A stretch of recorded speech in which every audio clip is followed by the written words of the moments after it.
Sila ang pinakamayamang senador sa Pilipinas ngayon.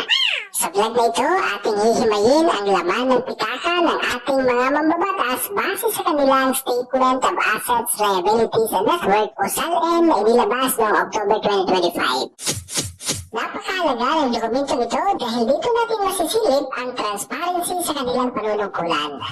Magsisimula tayo sa ika-10 pwesto hanggang sa makarating tayo sa pinakatuktok ng listahan.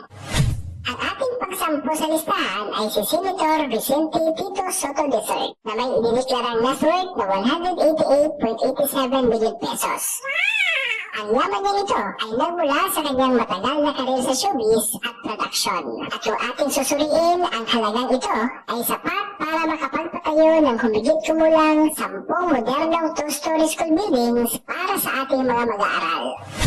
Sinundan siya ng pangsiyam na pwesto na Senator Lito Lapid na may kabuang yaman na 202.04 million pesos mula sa kanyang mga pelikula at real estate investments. Ang kanyang net worth ay katumbas na ng pagpapatayo ng mga malalaking municipal health center na kompleto sa mga kagamitang medikal. Ang walong pwesto naman si Senator Jingo Estrada na may 221.22 million pesos. Ang yaman niya ito ay mula sa kanilang family business at kinita sa entertainment industry. Ang halagang ito ay kayang punduhan ang pag-aaspalto ng mahigit 15 kilometro ng kalsada sa mga rural areas. Pangpito sa ating listahan ang idol ng bayan, si Senator Robin Hood Robin Padilla na may net worth na 244.04 million pesos. Mula ito sa kanyang mga pelikula at endorsements. Ang pera niya ito ay sapat na para makapagpatayo ng malawakang flood control project o pagpapagawa ng mga dike sa mga barangay na madalas nalulubog sa baha.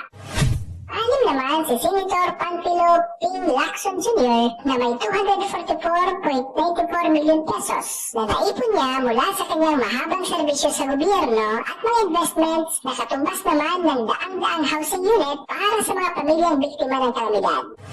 Pagdating naman sa panglimang pwesto, narito si Senator Camille Villar na may net worth na 362.07 million pesos. Nagmula ang kanyang yaman sa kanyang mga business interest sa mahigit 23 kumpanya kabilang ang Vistaland.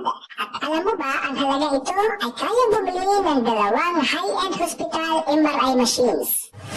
Pang-apat naman si Senator Juan Miguel Mig Zubiri na may 431.78 million pesos sa agribusiness at real estate sa Bukidnon at Manila. Ang kanyang yaman ay kayang magpundo ng libo-libong full college scholarships para sa mga kabataang nangangarap pagtapos ng pag-aaral. Pasok naman sa top 3 si Senator Erwin Tulfo na may net worth na 497 billion pesos mula sa kanyang matagumpay na media career at production. Ang halos kalahating bilyong piso ito ay sapat na para punduhan ang pagpapatayo ng isang medium-sized bridge na magdudugtong ng 2 liblib na isla. Ang nasa pangalawang pwesto ay ang kanyang kapatid na si Senator Rafi Tulfo na isa sa ating mga bilyonaryo na may 1.052 billion pesos. Ang kanyang yaman ay galing sa dekada ng broadcast journalism at YouTube earnings.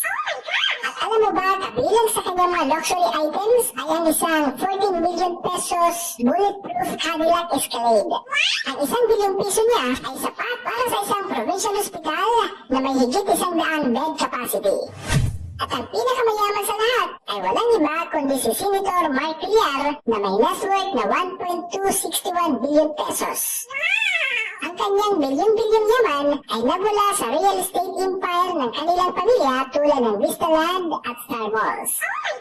Ang kanyang yaman ay katumbas na ng isang major bypass road project o malalaking highway infrastructures na madalas nating makita sa mga proyekto ng pamahalaan.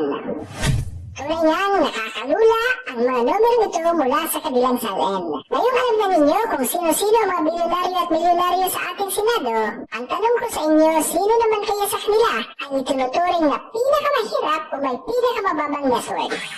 Alam mo ba kung sino? I-comment mo na sa ibaba. Kung nagustuhan po ninyo ang mga ganitong uri ng content, maaari po kayong mag-comment, mag-like, mag-share at mag-follow ng ating Facebook page.